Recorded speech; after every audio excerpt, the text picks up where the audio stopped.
নমস্কার বন্ধুরা, কালেক্টিং মেমোরিজের একটি নতুন ভিডিওতে সকলকে স্বাগত। আজকে আপনাদের সামনে DJI Action 2 একটি বাজেট অ্যাকশন ক্যামেরার আনবক্সিং করছি।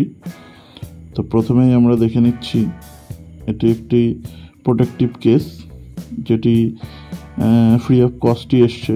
এখন 2024-এ এই DJI Action 2 ক্যামেরাটি কিনলে অবশ্যই আপনারা এটা বিনামূল্যে পাবেন ক্যামেরার সাথে, এবং এটা একটা খুবই হাই কোয়ালিটি ফাইবার দিয়ে তৈরি এবং এটাও ম্যাগনেটিক। তো এই জিনিসটা বিনামূল্যে পাওয়ায় খুবই ভালো লাগছে। আর এবার চলুন ক্যামেরাটা দেখে নিই। খুললে এরকম বক্সের ভেতরে কিছু ম্যানুয়াল পাবো আমরা, যেখানে ইউজেজ লেখা আছে, ওয়ারেন্টি কার্ড দেওয়া আছে, এর মধ্যেই পাবো। তো এগুলো এখন পড়ার সময় নেই, বা হয়তো কেউ পড়িও না। যাই হোক, ভেতরটা এরকম। খুললে এর ভেতরে একটা ডেটা কেবল, যেটা Type-C চার্জার, যেটা দিয়ে ক্যামেরা চার্জ করতে পারবো। আর এর মধ্যে আছে, দেখা যাক কি আছে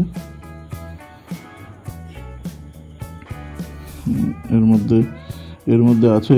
আচ্ছা, এটা হলো আপনি ক্যামেরাটাকে বুকে ঝুলিয়ে রেকর্ডিং করতে পারবেন। আর এটাও কিন্তু ম্যাগনেটিক, এটা টোটালটাই ম্যাগনেটিক। ক্যামেরার পেছনে এটা লাগিয়ে অবশ্যই বুকে বা আপনি আপনার জামার ভেতরে লাগিয়ে এটা ইউজ করতে পারবেন। এটা একটা আলাদা জিনিস। আর এটার মধ্যে আছে সম্ভবত, হ্যাঁ, এটার মধ্যে আছে ওই একটা ম্যাগনেটিক মাউন্ট, যেটি ক্যামেরাটি আপনাদের ট্রাইপড বা হেলমেটের সাথে অ্যাটাচ করতে সুবিধা করবে। এই যে এটা কিন্তু পুরো টোটালি একটা ম্যাগনেটিক মাউন্ট, DJI-এর ব্র্যান্ডিংও দেওয়া আছে, এবং যথেষ্ট এটা হেভি, মোটেই হালকা না, যথেষ্ট ভারী, এবং টোটালটাই মেটালের। তো আর এটা টোটালটা ম্যাগনেটিক সেহেতু টোটাল এই ক্যামেরাটাই ম্যাগনেটিক নিচের দিকে। আর টোটালটা ক্যামেরার বডিটা কিন্তু মেটালিক। পড়ে গেল প্রথমে। যাই হোক, DJI-এর ব্র্যান্ডিং দেখতে পাচ্ছি আমরা প্রথমেই। উপরে একটা স্ক্রিন গার্ড মতো দেওয়া আছে, ছোট্ট একটা ক্যামেরা, হাতের মানে 2 কর্ডের মতোই চলে আসছে।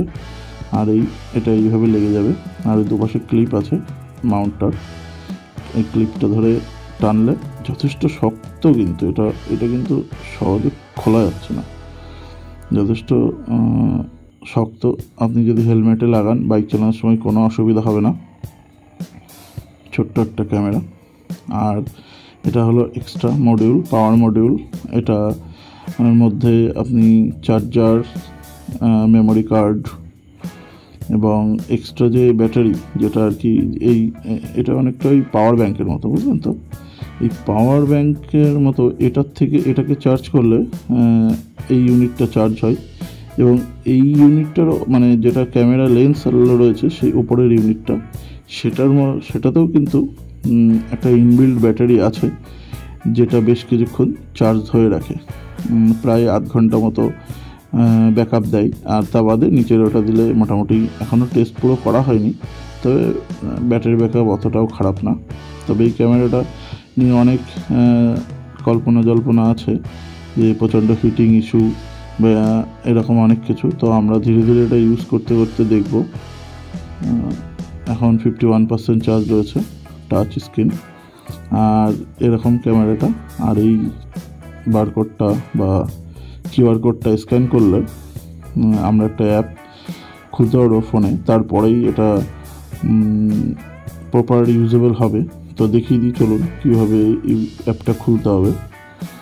তো এই যে DJI Mimo অ্যাপটা ডাউনলোড করে আপনারা ফোনে খোলার পরে এরকম একটা ইন্টারফেস দেখতে পাবেন, যেখানে টোটাল টার্মসটা অ্যাগ্রি করার পরে,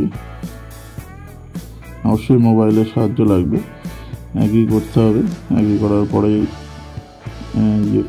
আরেকটা ইন্টারফেস খুলবে, যেখান থেকে কিছুটা লোডিং নেবে। DJI-এর কিছু বাণী দেওয়া রয়েছে, সাবধানতা বাণী, ইউজেজ বাণী, সেগুলো অ্যাগ্রি করার পরেই এরকমভাবে এটা খুলবে। এবং টোটালি এটা হয়ে যাওয়ার পরে এখান থেকে সব কোথায় কি ইউজেজ আছে সেগুলো আপনাকে দেখিয়ে দেবে। অবশ্যই প্রোফাইলে আপনাকে যেতে হবে। প্রথমে প্রোফাইলে গিয়ে অবশ্যই সবার প্রথমে যেটা করতে হবে সেটা হলো আপনাকে লগ ইন করে নিতে হবে। লগ ইন করার জন্য আপনাকে প্রথমে রেজিস্টার করতে হবে। তারপরে লগ ইন হয়ে যাওয়ার পরে আপনি এই ব্লুটুথ অপশানটি অন করার সুযোগ পাবেন এবং সেটি ব্লুটুথ অন করার পরে আপনি কানেক্ট করতে পারবেন ক্যামেরার সাথে মোবাইলটার। এর একটা সুবিধা হলো দারুণভাবে অপারেট করা যায়। অ্যাপটা খুবই ফাস্ট, অ্যাপটা খুবই ভালো এবং তারপরে সমস্ত ক্রাইটেরিয়া কভার হওয়ার পরে আপনি শুটিং স্টার্ট করতে পারবেন। আর বন্ধুরা, এই ক্যামেরাটিতে রেকর্ডিং করার জন্য আমি এই মাইকটা ইউজ করছি, যথেষ্ট ভালো এবং আমি অনেক রিভিউ দেখেই কিনেছি। এই মাইকটা ঠিকঠাক কাজ করে এবং সাউন্ড কোয়ালিটিও যথেষ্ট ভালো দেয়। তো আপনারা যদি চান তো এটাও ইউজ করতে পারেন। তো এর পরবর্তী ভিডিওতে অবশ্যই ভিডিওর কোয়ালিটি এবং ফুটেজ নিয়ে কিছু ক্লিপ থাকবে অবশ্যই আপনাদের জন্য। আর ততক্ষণ আমাদের সাথে থাকুন, পাশে থাকুন। ভিডিওটি ভালো লাগলে অবশ্যই লাইক কমেন্ট করবেন।